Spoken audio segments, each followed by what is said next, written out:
I don't have a cold opening. I had one earlier and then I forgot what I was going to say. My car battery almost died. That's the best I got. I feel like that would put you over the edge. I would probably just walk here at that point. How did it almost die? Just because the last time I drove it was last Monday. And I don't know if you have a similar experience, but whenever it's cold out, like really fucking cold to the point where there's ice on the windshield, whenever I go to turn on my car, like the windshield wipers will go for like a little round real quick. They won't like stay on, but they'll just like and then they're done. Do you leave your windshield wiper on auto? No. Oh. They just go off sometimes. Never happened to me. We drive the same car. Yeah. It's only when it's super cold that it does that. But yeah, when I got in today, like I said, I haven't driven it since last Monday, about 6 days ago.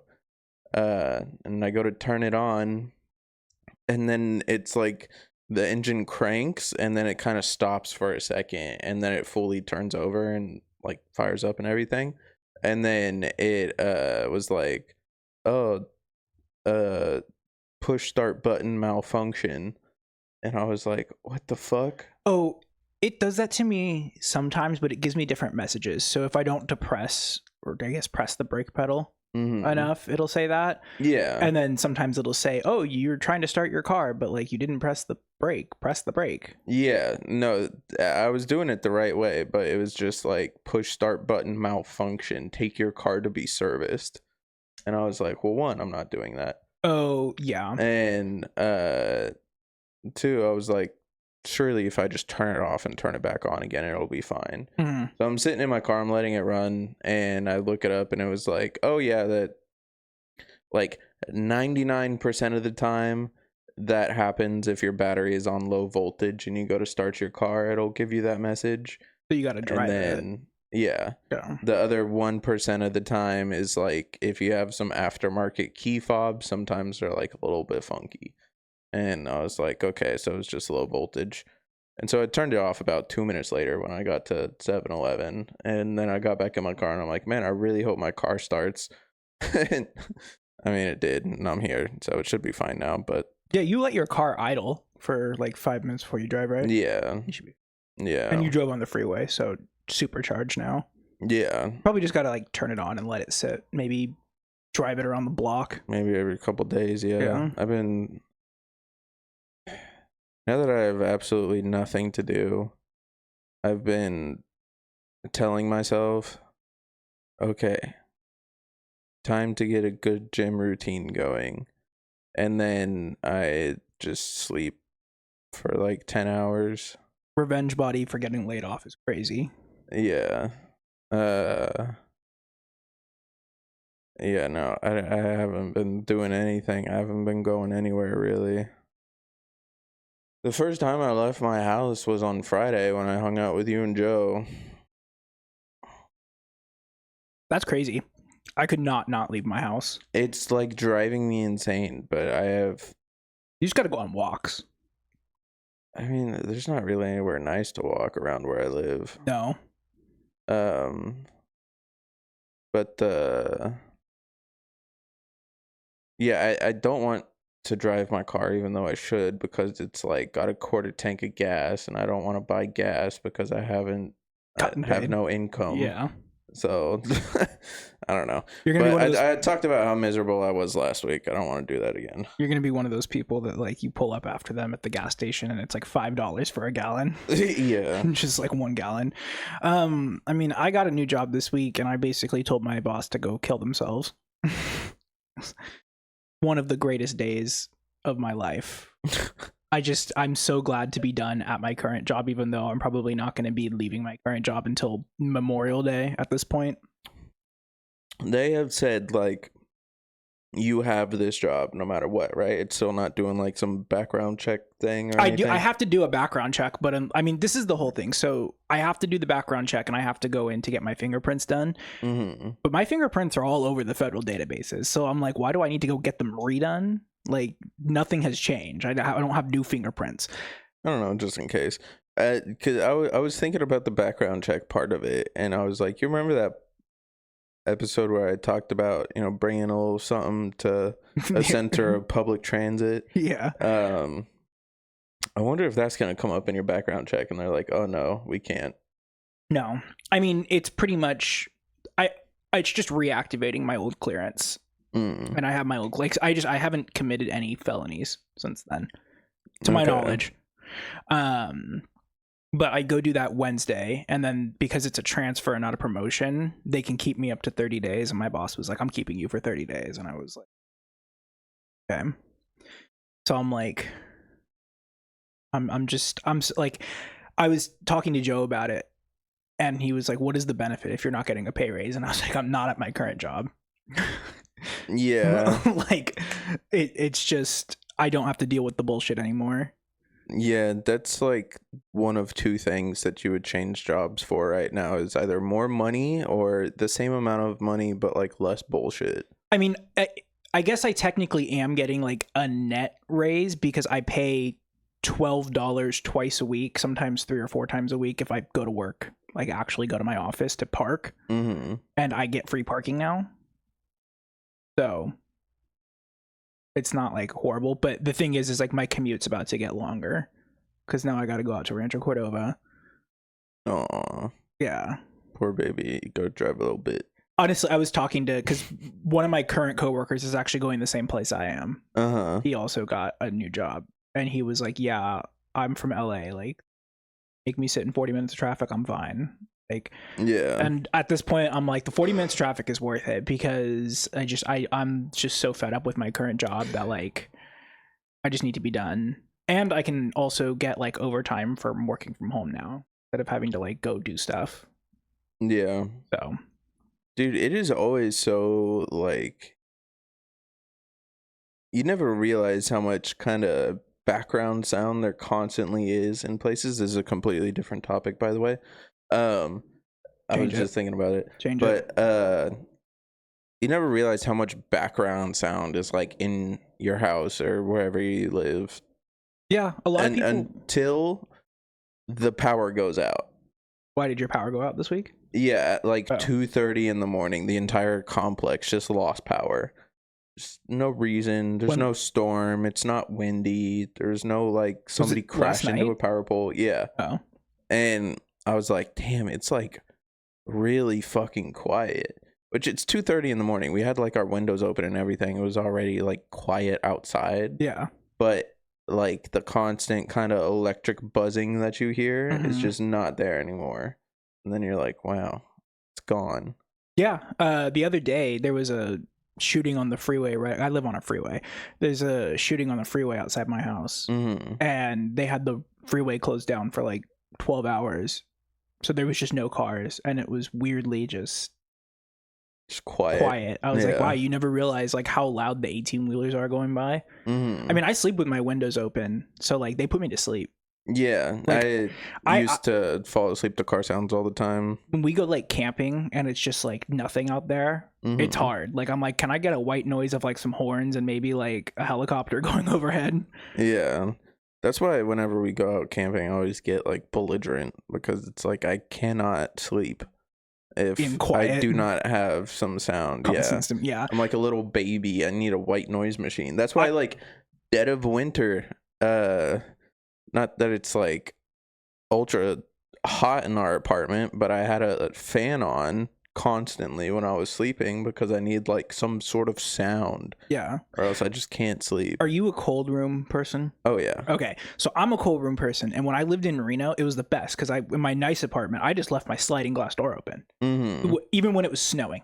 Dead of winter, it's like negative 10 degrees outside, leave my sliding glass door open because it's like I want it cold. I'll put 15 blankets on me, but like I want it freezing in my room. Yeah. But it's snowing outside, and so the snow absorbs all the sound. And so it's like, I'm cold, but I can't sleep now because it just is nothing. There's no sound. And I'm like, okay. Just turn the volume up on the snow.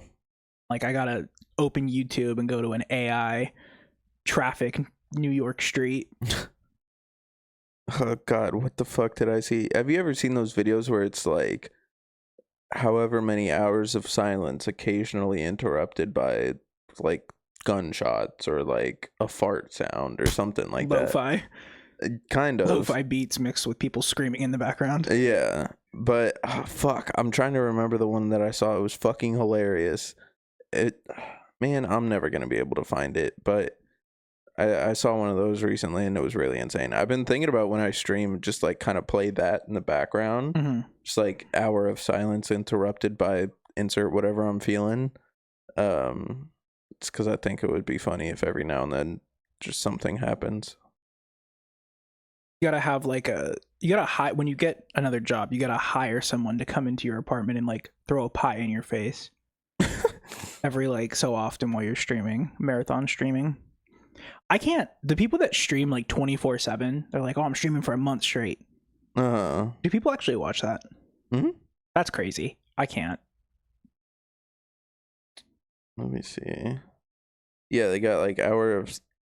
Oh, this is what it was. 1 hour of silence, occasionally interrupted by hee hee. And it's Michael Jackson. Just hee hee. Yeah. Amazing. I'm gonna be a degenerate and go see the movie because it comes out next week. What, the Michael Jackson movie? Yeah. Even though, like, by law, that comes out next week. Yeah. Well, the first part. The first part. It's 2 parts. Man, fucking be more concise with your words. No one wants to watch you jack off. I'm talking to directors there. Oh, yeah. They had to redo the whole last half of the movie. I bet. Because they like included the child accusation stuff. And then that shit is like old. Yeah, but then there was like in the settlement with the kids, the parents like put in a clause that like you can't cover that in any type of like depiction of him. So yeah, he diddled our kids, but we're gonna preserve his, allegedly. I think it's legacy? they don't want the kids' names like they don't want to like that's fine. the kids. It's like just conceal the names, but like yeah, they just don't want it talked about at all. Yeah, pretty much. Interesting. It's very weird. Yeah, it's like a thing with the estate and like the parents. They came to like a mutual agreement on. So did the estate say that, or did the parents say that? The estate is enforcing it because like they can get in trouble, I think, if they let it happen. Yeah, it's not like the estate is trying to like protect him. I mean, it's already out there. Yeah. You know, it's not like Elvis's estate where they really try to do that. Speaking of movies, I watched a documentary on Friday and it made me so belligerently mad.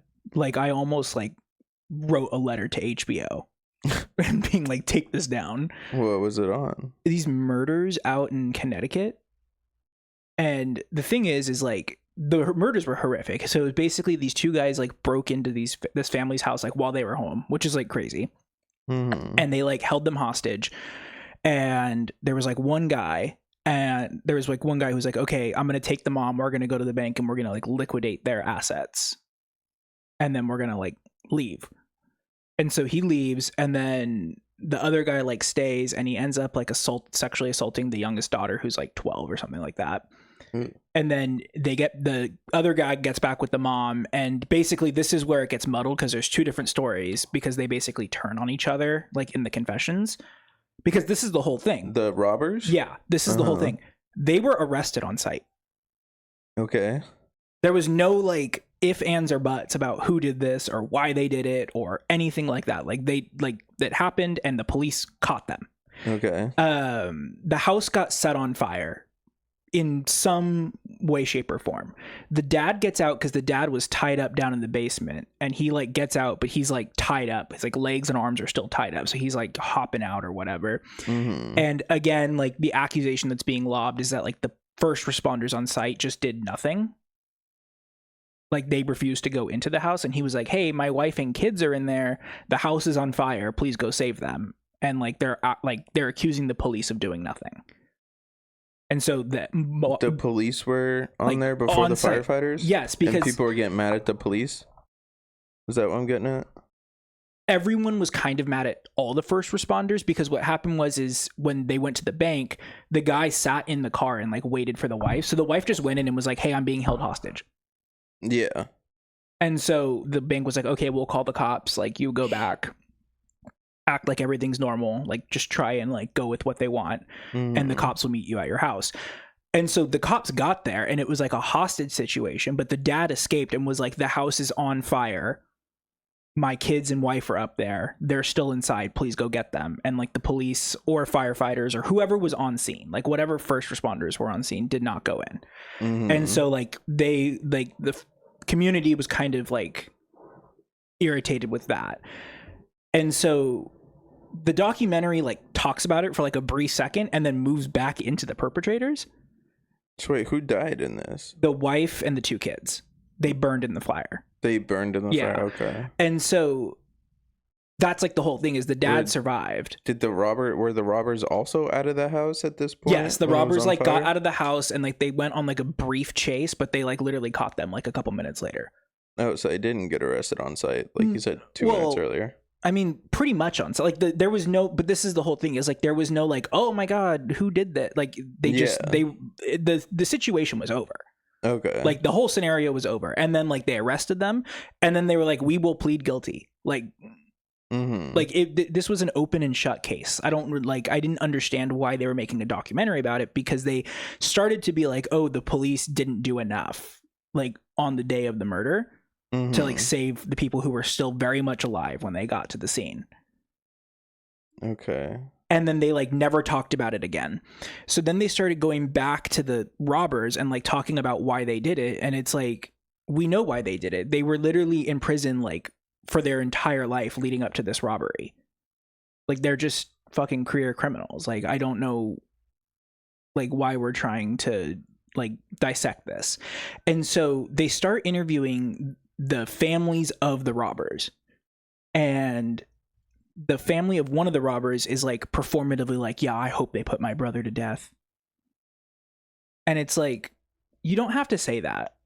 Like you can just be like, yeah, I'm really sorry that like it didn't feel genuine. It felt like he was trying to compensate for the fact that his brother killed 3 people. It didn't feel like he was actually like, you know. And then they were interviewing. Wait, who's the third one that died? The wife and 2 kids. Oh, 2 kids. 2 kids, yeah. So then they interview the other robber's family, and they're like interviewing his like girlfriend or whatever, and she was like, yeah, I very much loved him, like he was, you know, a nice guy to me, blah blah blah blah. They interview her dad, and her dad is like, oh yeah, he tried to propose to my daughter and he kind of called me for like a blessing or whatever, and it wasn't really him asking for a blessing, but I told him that I had 2 problems. The first was that he was a career criminal, the second is that he's a pedophile. And I was like, okay. And then they never touch on that subject again. Like that the dad accuses him of being a pedophile. This pedophile can date my daughter, but goddamn, he will not marry her. Well, the argument is that because he sexually assaulted the 12-year-old girl, that he was a pedophile, but that does not. It doesn't line up with the blessing thing. Yeah. Well, no, it doesn't make you a pedophile. Just like it is a pedophilic act, but it does not make you like diagnostically a pedophile. You do one pedophilic act, you're a pedophile. I hate to fucking tell you. It's a lot more complicated. Do not be defending pedophiles. I'm not defending. Right, it's a lot more complicated than that. It's not. But you kill one person, you're a murderer. My point is that they like accuse him of this, and then they never touch on anything involving that again. And it just like all over the place. And then the thing is that like they were like, okay, we're going to plead guilty and we'll take life in prison without parole. And that will avoid like a trial where we have to go through all this evidence and all this crap. And the DA was like, no, I want the death penalty. So we're going to go through a trial. And the judge was like, this is going to cost the taxpayers millions of dollars. And they were like, that's okay. And then they were like, there's a moratorium on the death penalty in Connecticut. And they were like, that's okay. What does that mean? It means like you can get sentenced to death, but you can't be put to death. It's the same thing we have here. So why does the courts even allow them to like go for a death penalty? Because a moratorium can be put into place by a governor or like a court, but it can't just be like unilaterally abolished. The death penalty is like law. So that's like the legal body, the legislature has to like get rid of it. So you can just say, hey, there's this law that I don't like, so we just don't use it. But it's still like written pretty on a much. piece That's of what we have paper? here. So basically when Gavin Newsom got elected, he like immediately was like, I don't agree with the death penalty. I can't unilaterally abolish it. So because the governor can give you clemency from a death penalty, like the governor has to sign off on an execution. Okay. Essentially. So he basically was like, I'm not going to sign off on any executions scheduled to take place. So it's a moratorium, meaning that no one can be put to death under him. And then basically you can still get sentenced to it because it's still on the books. Like it's still a punishment on the books. The California legislature would have to abolish it. So the next guy that comes in, he can just be like, yeah, I'm just going to sign all of these. Correct. Interesting. Correct. Okay. Yes. It's so dumb. Yeah. I mean, the legislature should just abolish it, like at that point. But like, yeah. All right. Yeah. But yeah, it was just like a weird, like, what are we doing? Like, what was the documentary about? Because it was like, we know who they are. We know why they did it. Why is this 2-hour documentary a thing? It just pissed me off. And then they didn't interview the dad even like once. The guy that escaped? Yeah.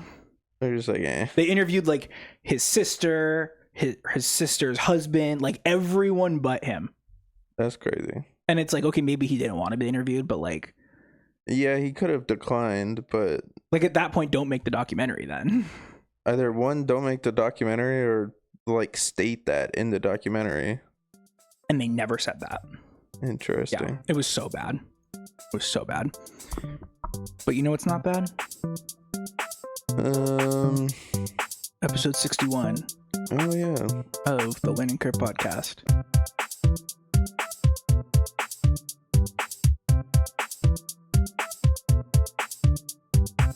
I was gonna say Reese's peanut butter cups. No, they're not bad at all. Have you tried the Oreo ones yet? I think I did once. It was like a lot. It's very sugary. Yeah. You can only eat like one or two. Yeah. I want to go to New York and get have you seen they have like a Reese's store in New York where you can like make a big 10-pound one? What the fuck? Yeah, it's like a Chipotle. So it comes like it has the bottom part. And they stuff it, or it's like Cold Stone and Chipotle, I guess. So they have the shell, right? It's like the cup shape and it's solid chocolate. They put that aside. They take out a huge glob of peanut butter and you can put as many mix-ins in as you want. And they like mix it all up and like chop it all up like they do at Chipotle. And then they smear that in there and then they seal it on top with more chocolate. Interesting. And it's a big 10-pound. It's like, what would you put in there? Pick 3 things.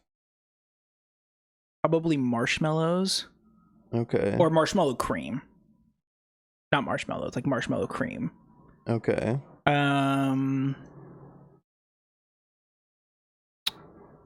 Graham crackers. Probably some kind of nut. The peanut butter wasn't enough. You needed more of a nut profile. Yeah, because I like texture. Okay. So, I mean, I don't really know what else I could put in there that could be texture-wise. So, yeah, like something crunchy, like a nut. You need pretzel. Oh, yeah, okay, yeah. Okay, marshmallow pretzel and whatever the third thing I said was. What would you put? Chia seeds, onion, and Tabasco. Why chia seeds? Just grow a little bit of grass in my stomach. You know they get like super big, right? When they get hydrated. Yeah. I've had a chia pet. Really? Mm-hmm. I've always wanted one. It didn't? Mm-mm. You probably didn't water it enough. Did you have the Bob Ross one? I followed the exact instructions. I don't think it was Bob Ross. I want to say it was Garfield. Garfield? Yeah. That's crazy. They did Garfield chia pet, right? I'm not tripping. No, they did. Okay. I remember, I've seen it on TikTok on the As Seen on TV throwback infomercials. Well, we're here, episode 61. So God, you are going to be so annoying in like 6 weeks' time.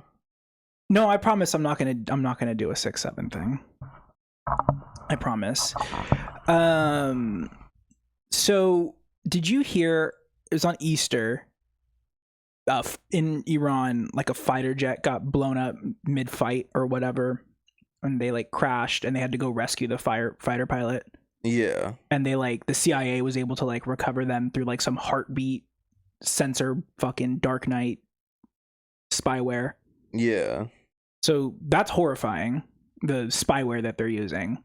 But did you hear how they like were trying to convince like the Iranian military that like they had already rescued him? Yeah, they what was it? It was like the CIA and Mossad joined forces once again and disseminated a bunch of false information that like the pilot had already been killed or captured. Yeah, and then like they went and rescued him, and then in like the process of rescuing him, they took like a big, I don't know what it's called, but those big like military planes, the one that Tom Cruise was on, Like a in Mission Impossible 5. It's not a C-130, it's C-17. Yeah, whatever the big ones are that can carry like vehicles in it. Yeah. They like had to land that on Maybe like a tiny ass airstrip because they had a helicopter in it. Mm-hmm. And yeah, so, and then they ended up like blowing it up all the shit. Yeah, because they like damaged it or something like that, or the runway was damaged and they weren't going to be able to like take off. So they were like, all right, fuck it, we got to blow it up. So it's just like a whole fucking kerfuffle botched rescue thing. I mean, they got the person out, but like, yeah, you know. And so, dude, what is wrong with my hands? I have a little like dead piece of skin right here and I don't know why. It's like all of my skin is dead. You see that? It's like hella like white shit in the cracks. Yeah, I'm a bitch. I stay inside and play video games. There's like, I don't know, my hands look weird, sorry. I think I'm losing it. Weak inside will do that. But yeah, so I mean they got the person back, which is good. Always great to rescue, but they shouldn't have been there in the first place. Yeah. But just the whole thing is just, it's like they made it out to be this like incredible rescue and it was just horribly slapped together. Yeah. Nothing crazy about it. So I was thinking, what are the craziest like military survival stories that are like out there? And so I looked up a bunch of like hilarious military survival stories and I found a couple. Got my legs blown off, but I was laughing the entire time. I mean, kind of. Kind of. I think all three of these take place in World War II. Okay.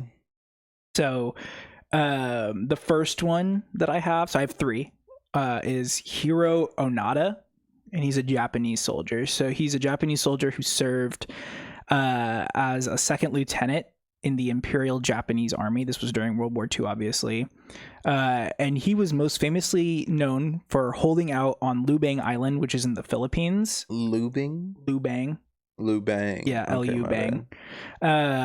He held out on that island in the Philippines from 1945 to 1974. Yeah, no, that's they say that still happens. There's a bunch of kind of like more remote Pacific islands that were battlefields during the war, but then like they were holding it and then they didn't really have any communication equipment. The war ended and then they say there's still people like kind of to this day that are like just holding these islands like waiting for an attack. Joe Biden just out there. Yeah. There are at least 3 Axis powers. Yeah, so this guy's, I don't know if he's unique, but the funny thing about this story, we'll go through it, is that he was not uncontacted. They talked to him. They continuously talked to him. That's the funny part. Yeah, they continuously talked to him. So we'll go through it. So in December of 1944, he was sent to lead a guerrilla warfare operation on Lubang Island, which I didn't know the Philippines were part of World War II until I read about this. And I didn't really read into like how they were part of World War II, but I just assumed that because they're in the Pacific Ocean, Japan was like, this is ours. Yeah, that's pretty much what it was. And so Japan had been occupying the Philippines at this point. And his mission was to destroy an airstrip and a pier on the island in order to hold off a planned invasion from the Allied forces because they were going to like liberate the Philippines. And then he was also given orders to destroy any enemy vehicles attempting to land on the island. But there was a hitch, though. Onada's orders explicitly said under no circumstances was he to surrender or to take his own life. because they did the whole, I don't know what it was called. Seppuku. Is that what it's called? Mm-hmm. Yeah. So they were like, if you get captured, you can't take your own life, but also you can't surrender, so don't get captured. When he arrived on the island, however, one of the superior officers there prevented him from completing his mission. So he got there and was like, this is my orders. And that officer was like, well, no, you can't. It's like, we're using that. Yeah. And so because of this like disagreement and them arguing, it created a window for the Allies to invade, which they were like, okay. So the Allies just invaded the island. He immediately fails his mission. And on February 28th, 1945, they evade and just immediately capture the island, like almost effortlessly. And they slaughter all but 4 members of the Japanese military that are on the island. And that would be Onada, Private, I'm going to try and pronounce these names. I think it's Yuichi Akatsu, Corporal Shochi Shimada, and Private First Class Shinchi Kuzaka. And so, obeying his orders, he basically was like, all right, the 4 of us, we're going to go up into the mountains. We're going to hide out. We're going to hold out. So they go up, and this setback of the Allies invading the island really didn't stop him, because while they were hiding, they continued their mission of guerrilla warfare, and they survived only on bananas, coconuts, and stolen rice and cattle. So they like continuously like raided farms over the course of like 29 years. Yeah. And they engaged in shootouts with local police departments and residents, and evading American and Filipino search parties. And they were attacking people that they believed to be enemy combatants. And over the course of their stay on the island, it's believed that they killed around 30 civilians. Jesus. Yeah. I mean, that's not a lot over the course of, it's only 1 a year, but still, it's like... Yeah, the total number is crazy. Can you imagine you're just like going to the store and a World War II Japanese soldier like runs out the bushes with his sword and like just stabs you and runs off? Average Oakland experience. So in October of 1945, Onada's group encountered a separate group of Japanese holdouts. So originally they had thought that they had killed all but 4 people, but it turns out there was actually more on the island, or either that or they came over from a different island, because the Philippines is like 1 million different islands. So the other group had a leaflet that the Japanese had dumped on the island, that said, hey, we surrendered, and it actually said, quote, the war ended on August 15th, come down from the mountains. So these 2 groups get together and they're like, we have this leaflet, what do you think about it? So Onada's group rejected the leaflets as Allied propaganda. They basically were like, no, this is not real. So they separate, and then later in 1945, General Tomoyuki Yamashita of the Japanese army ordered more leaflets to be dropped by air on the island, and Onada's group came in contact with these leaflets, and they studied them to determine if they seemed real or not, and after a long time, they decided that they were not, and they just were not going to come down. So they see the planes dropping them and said, no, we're good.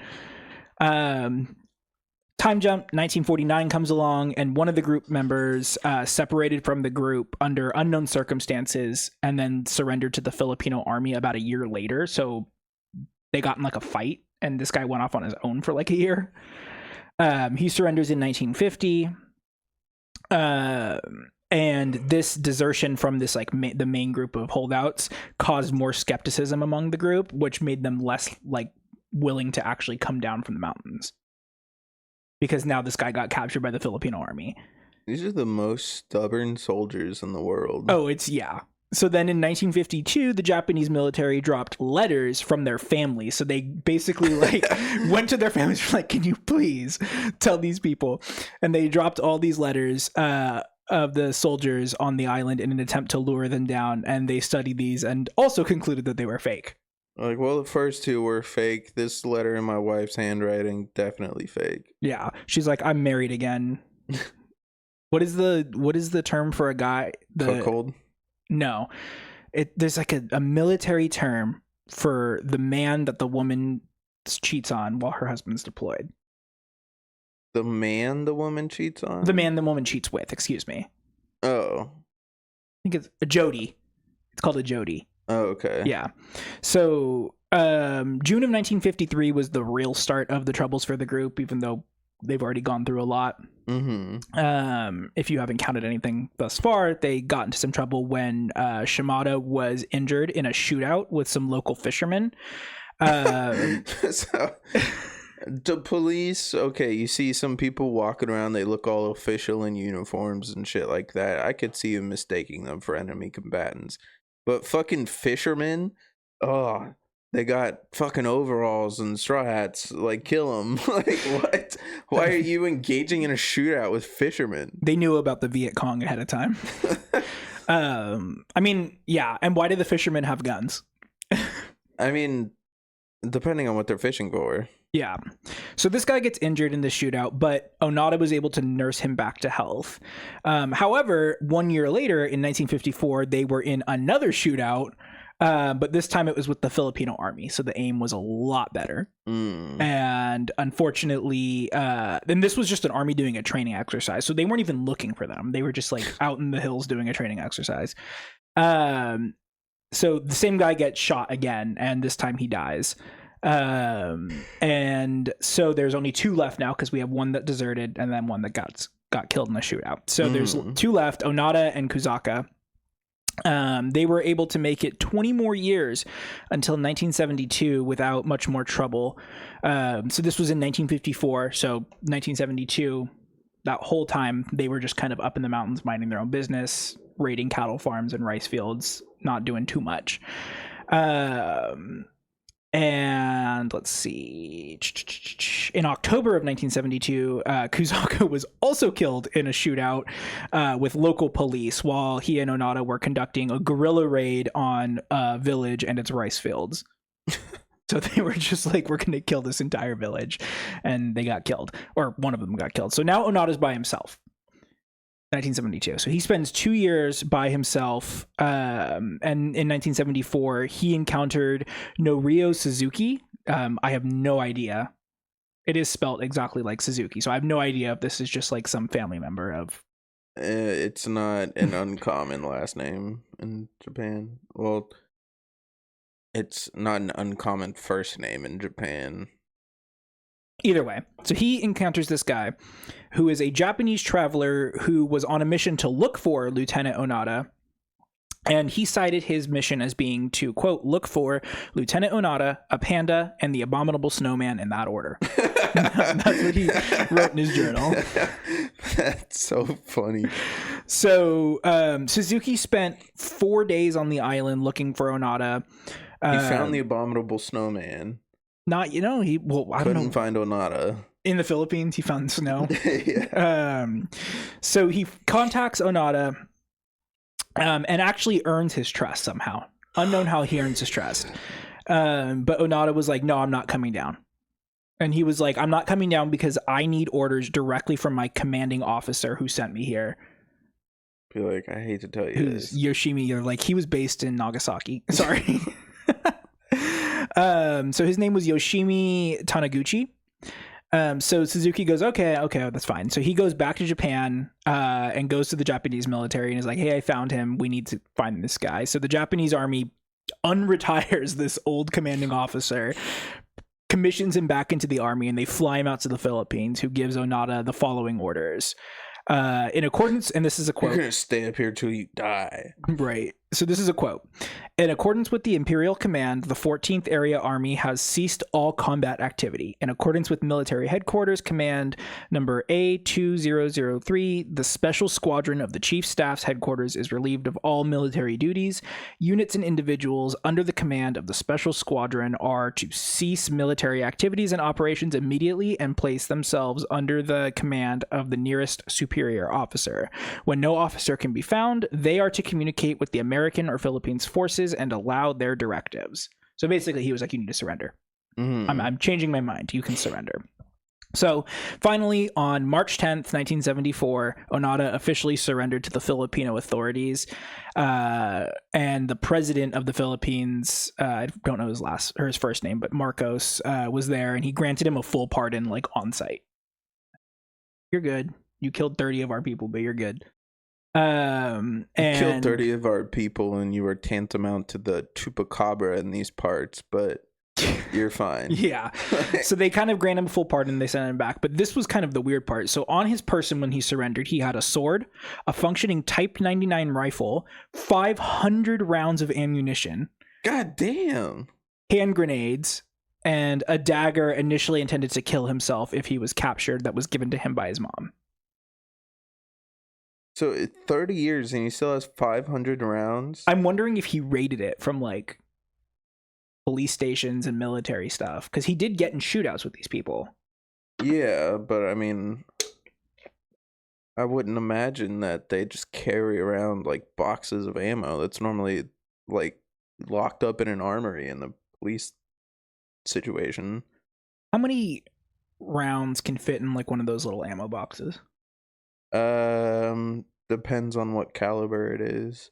Type 99, maybe 100 to 200. So he had like 2 or 3 boxes that he was just carrying. That's crazy. Yeah. So he was officially on the island for 28 years, 6 months, and 8 days, or total of 10,416 days after Japan initially surrendered. That's insane. I don't know. That's a lot. And the Philippines is not like a particularly like great island to like, or great place, I guess. It's more than one island, but a great place to be like stranded in as far as like the wilderness goes. Well, apparently they got fucking bananas, coconuts, and rice fields all over the place. Yeah. Or cow farms, whatever he was raiding. I think it was both. Do you think they have insurance for that? Like you're like, hi, can I file a claim?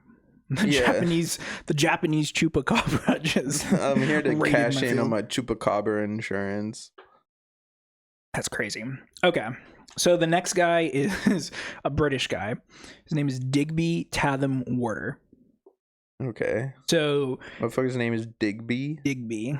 Okay. He's an infamous British major in World War II. So basically he was in the military doing miscellaneous shit that had nothing to do with the actual war, but his brother had died, and so he had immediately volunteered after his brother's death for the airborne division and transferred to the parachute regiment, and was quickly like raised up in the ranks to the company's commander, and so when he became a commander or a major, I guess, in the war, his company was selected to lead the Battle of Arnhem, which was in Nazi-occupied Netherlands. I had no idea the Nazis were that far north. They had like almost all of Europe. That's crazy. We really saved their asses, didn't we? It was more the Soviets, but yeah. No. Damn those Russians. So Tatham's company was selected due in part to his particular reputation. They thought that he was right for this. So in preparation for this operation to basically take back this particular town in the Netherlands, Tatham prepared his men for more archaic forms of communication, including not relying on radios. So he basically was like anti-technology. He's like, you're going to learn how to do smoke signals. So part of this involved him bringing an umbrella to the operation because he thought it would be a unique call sign that no one would mistake. But he was like, okay, I got my primary, my secondary, my hand. Okay. What does he mean it would be a unique call sign? Because so basically they were going to do like, it's later on in here. Let me see if I can figure it out. Later on in there. No. It's a specific type of like communication style that he was teaching them. And it's in here somewhere. We'll come up to it. But yeah, he was basically teaching them this like unique style of like communication. Was it like umbrella Morse code? I don't know what it's called, but basically it's like communicating without radios. And so he thought that like, I guess it requires a call sign. So he was like umbrella. Okay.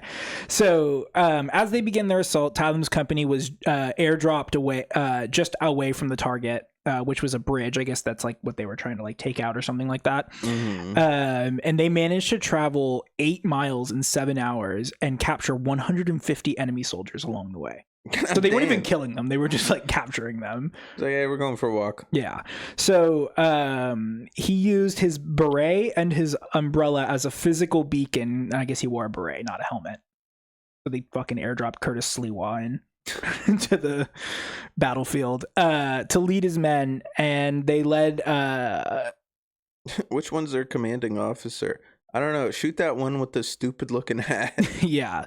So they led a charge against the guys, not any other vehicles. The physical men led a charge against German tanks at the bridge, and Tatham was able to actually capture one of the tanks using his umbrella to poke the eye out of one of the German soldiers. What the fuck?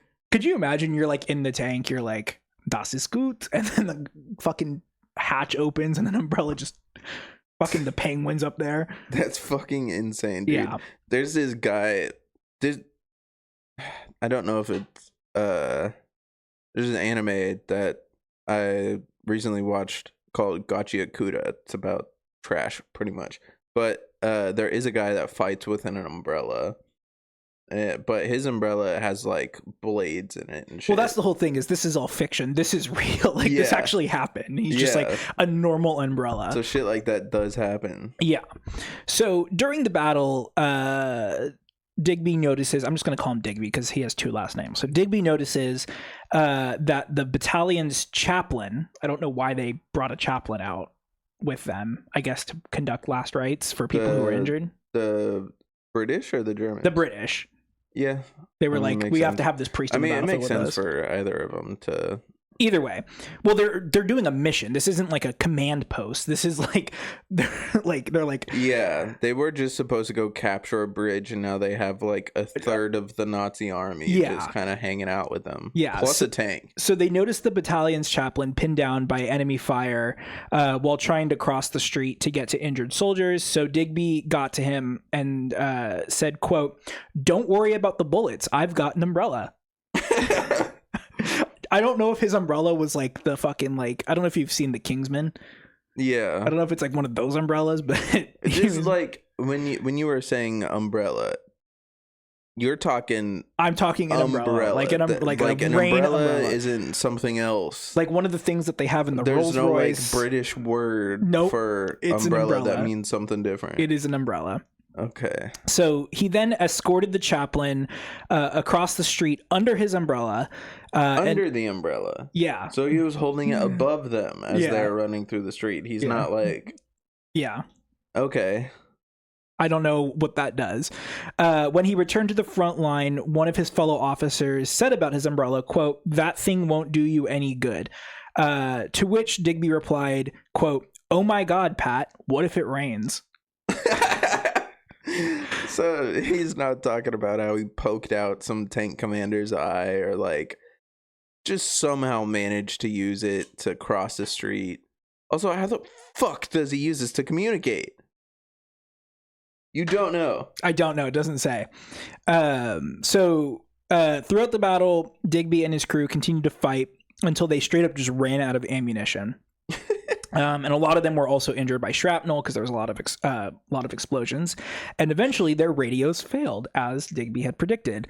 And they used, this is what it's called, bulge calls. Bulge calls? Yeah. I didn't look into that, what it is. But that's the... I'm afraid. But I'm going to Google bulge calls.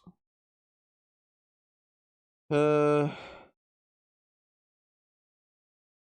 dumbass. Do you mean bugle?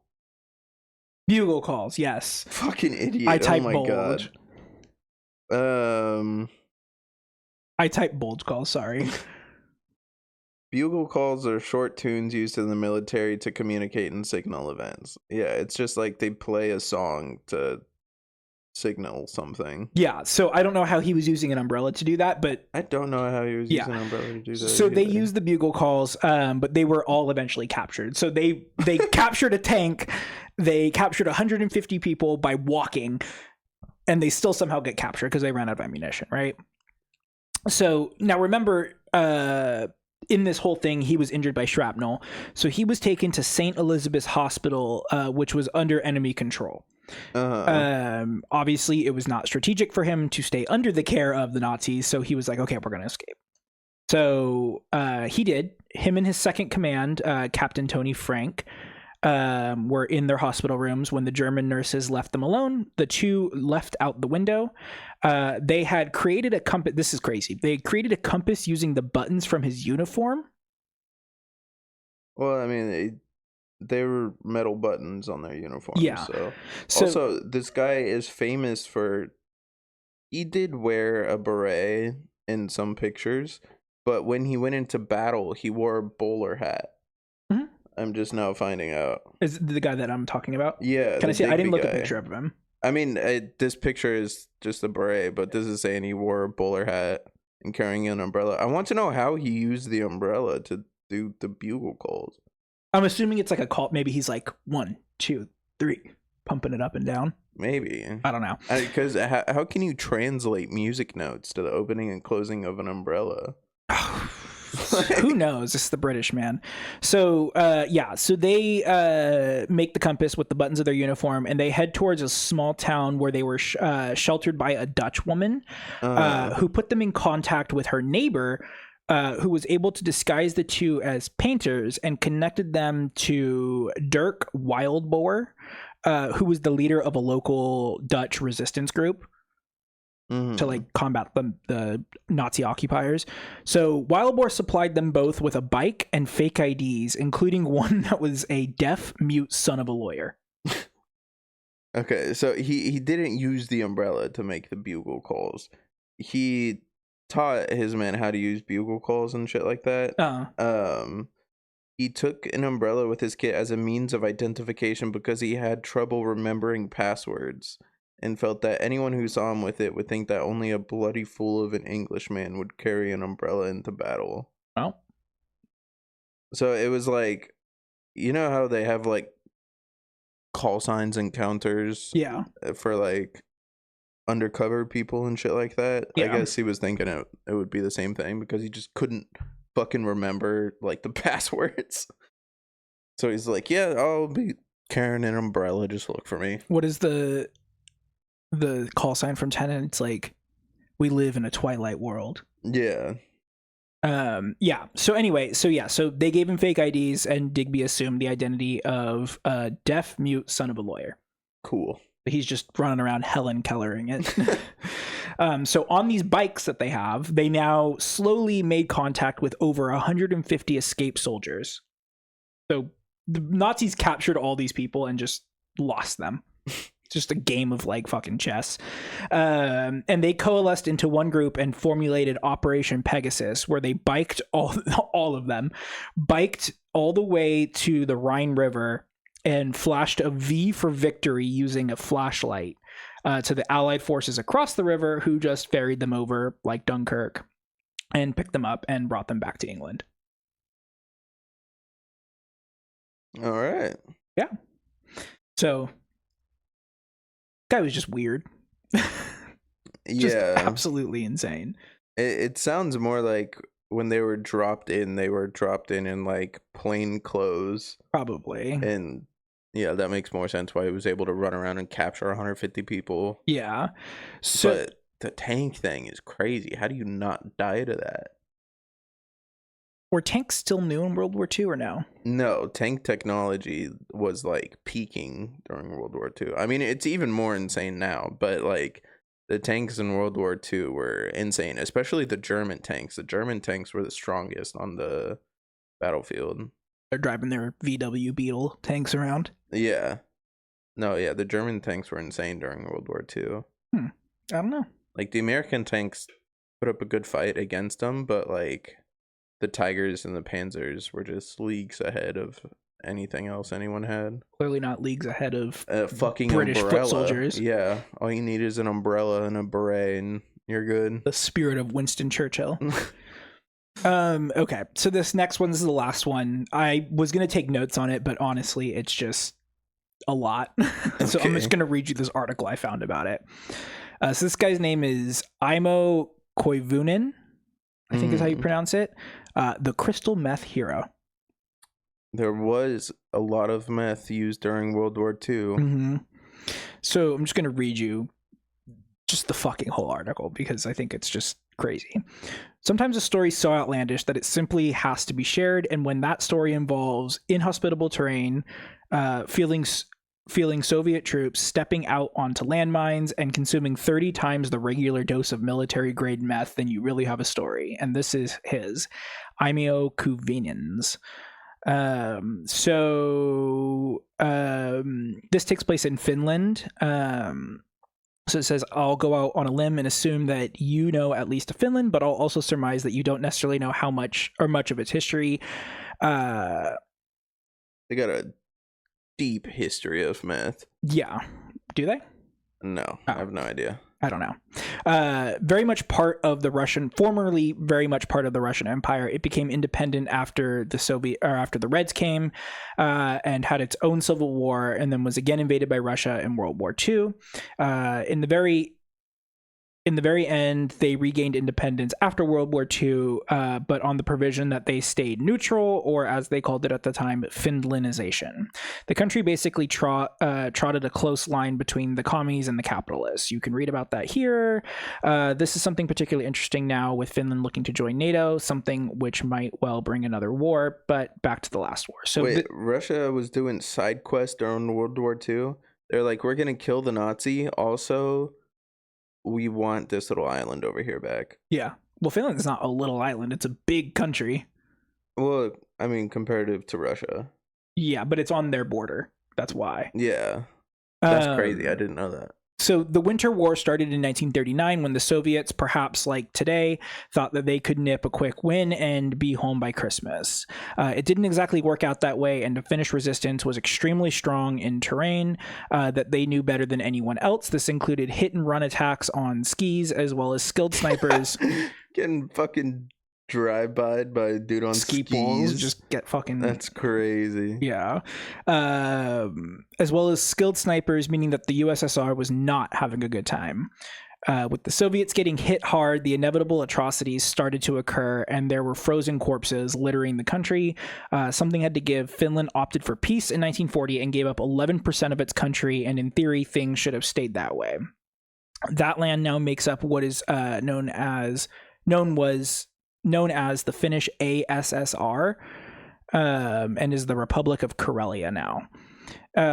So this is Operation Barbarossa. Before becoming a feared pirate in the Disney franchise, Barbarossa was the name for the Nazi invasion of the Soviet Union. 4 million troops marched into the Soviet Union, who were massively ill-prepared, despite being warned. And God, this is like written like a conversation. Basically, we know what happened, right? They marched in, they couldn't survive the winter, and they got the upper hand. Yeah. So Finland then saw their own land grab opportunity and decided to cozy up with Nazi Germany. It should, though, be noted that they were not very Nazi and merely were an enemy of my enemy is my friend situation. The Finns nipped in and got their land back, while the Soviets were busy with the Nazis invading them, and everything went back to normal. The tide of the war was quickly to turn, and the Soviets had been ill-prepared before 1944. They were battle-hardened and marching to Berlin, but they also had some scores to settle with Finland, who distinctly looked like it would be eaten up by the USSR. So despite being outmanned and outgunned by the mighty Red Army, Finland did not sit and do nothing, with the nation heroically standing up to its eastern neighbor. One of these heroes was Imio Koiviven, a ski trooper. He was out on ski patrol with his unit on a blistering cold night. They had been trekking for over 3 days, but came under sustained fire from a massive force of Soviet soldiers. They managed an escape using their skis and fled for dear life, but it was now that things would get interesting for the protagonist and hero of the story. I cannot take soldiers on skis seriously. They did it in Inception. I haven't seen Inception in a while. Maybe I'm just forgetting, but it just seems so fucking funny to be like, and then like, and then, Despite now being a drug that few would say nice things about in World War II, meth was considered a great way to get soldiers to do what you wanted them to do. And of course, these were different times when getting your soldiers to break bad was simply considered the smart thing to do. Known and marketed as Pervetin, it was not just used by Finland, but almost everybody, with Hitler being a keen user of not just this, but a whole heap of drugs. There's a video of Hitler, I think, at the Olympic Games in Berlin, and he's just fucking tweaking. Mm-hmm. I don't know if you've ever seen it. Yeah, he was. But he had the fucking, like, the jaw. The coke jaw, yeah. God, we live in that now. What, coke jaw? Yeah, like all of our government officials. Yeah. Fucking. There's this one streamer, his name is Trainwrecks.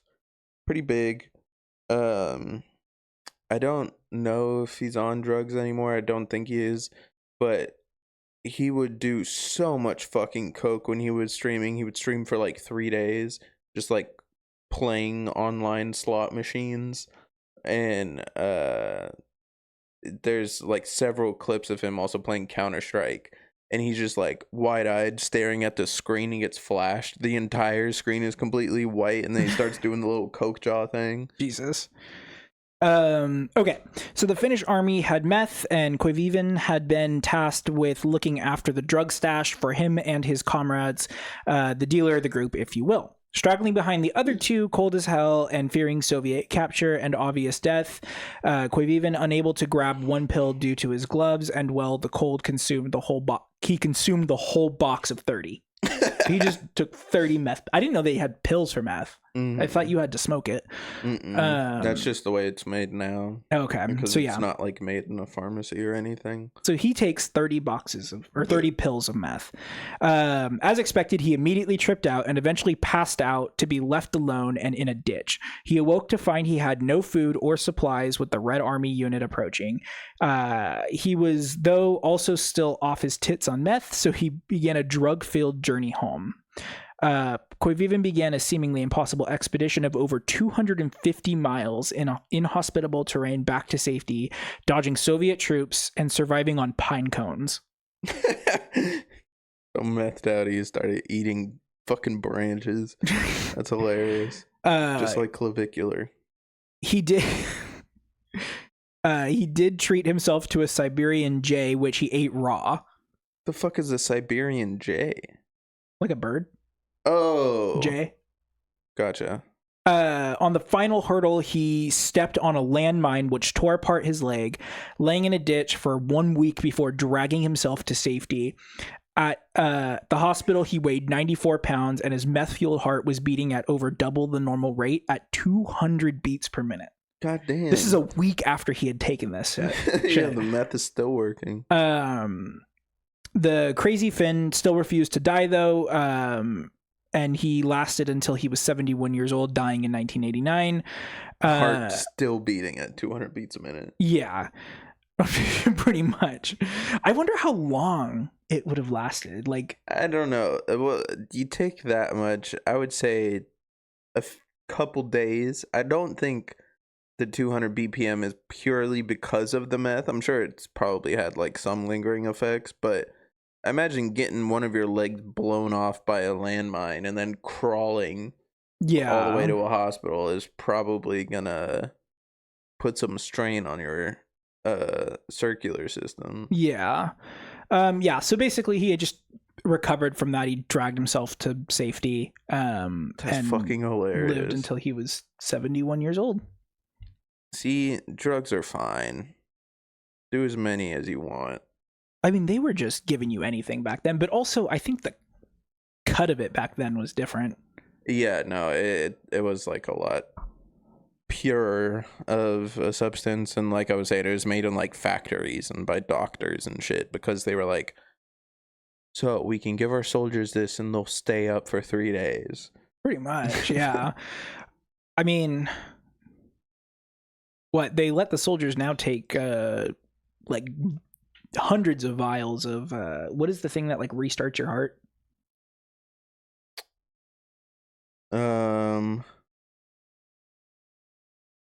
Fuck.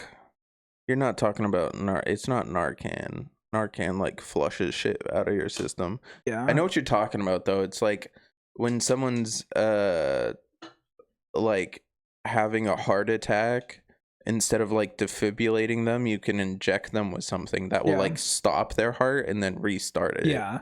They let them carry vials of that. They just have morphine. Yeah, morphine. So it's just like they just have all these like industrial strength drugs. They should give the soldiers fentanyl. I mean, I'm sure they do. Fentanyl has like medical uses still. It's just widely and highly addictive. Oh, you know what they should do?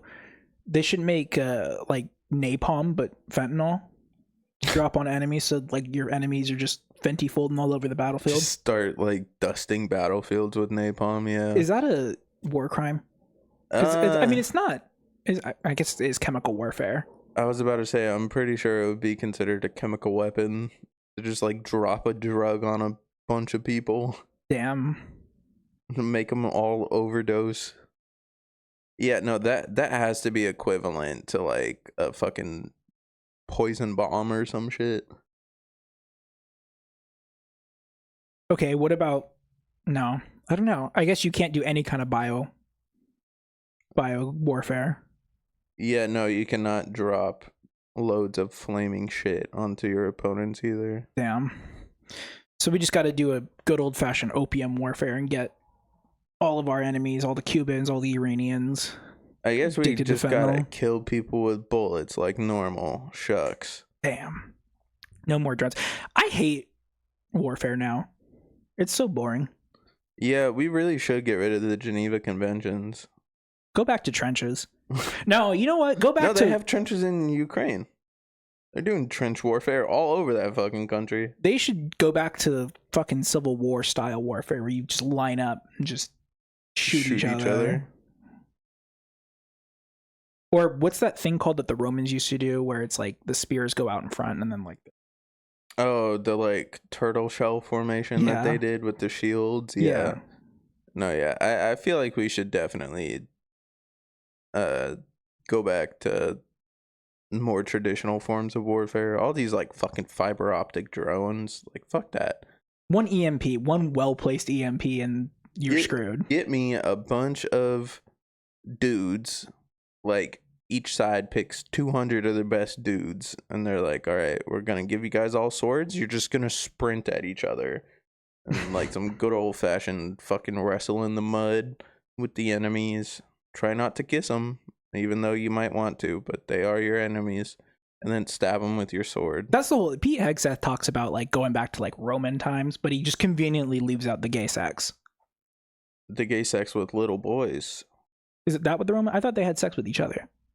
Oh, fuck, am I thinking of the Greeks? One of them, it was, they had like their sex boys. The concubines? I don't know what they were called, but yeah. That guy, the guy that killed Osama bin Laden. Did you ever see that? No. You know all those... The guy that killed bin Laden's a pedophile? You know, well, you know all those like TikTokers that the DNC pays to like, you know, be like voices for the DNC or whatever. Yeah. They were like all doing like a group video or something like that, and the guy who killed Osama bin Laden commented and was like, "You all are gonna be my concubines." Insane. Or I don't even know if it was the guy who, like, he claimed to have killed bin Laden, but I don't know like if that's like a fact or not.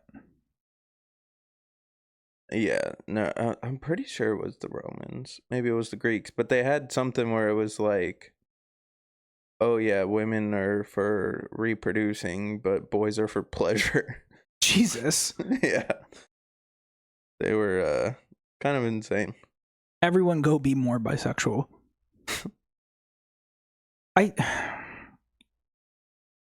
Ancient battles were so stupid. Yeah. I mean, even today battles are stupid. I think a war really peaked in World War II. I mean, we haven't won a war since World War II. That's where it was cool. And then after and before, it all just kind of sucked. I guess the American Revolution... Boring. It was boring, but like justified, right? Sure. Like, we didn't want to have a monarch. The War of 1812 was stupid. Let's see, what was after the War of 1812? That was like the Spanish. Everything after that was just a land grab. Yeah. And then you have World War I, which was also stupid. That was just us getting involved in European business. Us getting involved in European business and then just fucking gas everywhere. Yeah. I mean, without World War I, we would have not gotten arguably the best Battlefield game. Yeah. But I do think war peaked in World War II because they were doing like fucking crazy shit in World War II. Like, they made a tank, the Germans, for whatever reason, the Nazis were obsessed with making their weapons as big as possible. Yeah, they were trying to make that giant tank. They did make it. Oh, they did? Yeah, it just didn't ever really work. Oh, okay. And then there was also a piece of artillery that was exclusively moved via rails, and it I forget the weight of it, but it shot shells that were like as big as a car. Jesus. From Germany into the UK. The hell? Yeah, they had this massive fucking gun. It got taken out by like a couple grams of thermite. Yeah. But it was fucking massive. I forget what it was called. It was called like the Gauss gun or something. Yeah, I mean, I don't know. It's just like every war, like, if you're gonna go to war, it's got to be a good reason. Like, Korea, not a good enough reason for me. Nope, but Gauss gun is like a science fiction thing. Vietnam was not a good. The Gulf War was not a good reason. Iraq was not a good reason. I mean, we have not gone to war for a good reason. Gun, that's what it was called. Gun. Yeah, look at that bitch. Jesus Christ! It took like 30 people to load and fire it. I mean, how do you load a shell, like a round into that? Like, the crane? You just give them some meth. Apparently. Yeah. I mean, war's just really stupid now. It's not cool. It's definitely not. Not cool, man. It's real just bitch stuff. But yeah, those are my survival stories. Well, I'm glad everybody survived this episode. You won. Read socials. What is on the back of your phone case? This? Yeah. That's a sticker. This is my work phone. Oh. I didn't want to use the iPad today. I was like, why do you have a serial number on your phone? Yeah, it's my work phone. Easier to read. Okay. First, a reminder, if you're listening on a podcast app from Vietnam for some reason. Yeah, shout out the Vietnamese. Vietnamese, love your... stand with the Viet Cong. I'm a big fan of pho. Love me some brothy noodles. What if you piss off like all of South Vietnam by saying that? There is no South Vietnam. It's just Vietnam. I know, but like the southern portion, like what if it's still very much like the U.S. out there? I mean, even the people during the Vietnam War in southern Vietnam didn't want us there. My entire knowledge of the Vietnam War comes from Black Ops 1. Yeah. I could not... Oh, and my uncle, who's like the typical Nam guy, like back in Nam. If you're listening on a podcast app, make sure to give us first off, subscribe and turn on notifications for new episodes. They come out every Wednesday. But be sure to leave us a rating and a written review. It helps people find the show. And if you're watching on YouTube, make sure to like and subscribe to the channel and turn on post notifications so you don't miss an episode. They come out Thursdays at 2:30 p.m. Pacific Standard Time. The YouTube is at Learning Curve Pod. Instagram is at learningcurve.podcast. Twitter, we are at learningcurvepod. Bluesky, we are learningcurvepod.bsky.social. TikTok, we are at Learning Curve Podcast. Bodhi's Twitch, which is a lot more active right now, is Shrink3 Inc. Make sure to subscribe to it. Yeah, I'm gonna stream when I go home. Get him to make money. Eventually. It's either that or OnlyFans. It's either I make money now through the state and through Twitch, or I start selling toenails. You could probably sell feet pics. Nah, my feet are fucked up. There's a market. There's a market for everything. Nah, not for me. Not for you. So if someone was like, I'll give you $100 for your feet pics right now, you would not do it? No, I'd be like, you would give me a fake 100. These are gross feet. Interesting. Okay. Well, next week we are on our Mission Impossible grind. Oh, yeah. Is this the first new one for me? This is Fallout. This is the Henry Cavill one? Yes. This is your most anticipated one this far. Maybe I've seen this one before. I don't remember. We're almost done. We're almost there. So We have Fallout and then what, the last two? the last two, which are connected, but we're going to do them separately. They're both really long. Yeah. I think the first one's like 2 hours and 40 minutes, and the second one's 2 hours and 50 minutes. Okay. So they don't feel long. They're just really long. Yeah. So, all right. All right. See you next week. Bye-bye. Bye.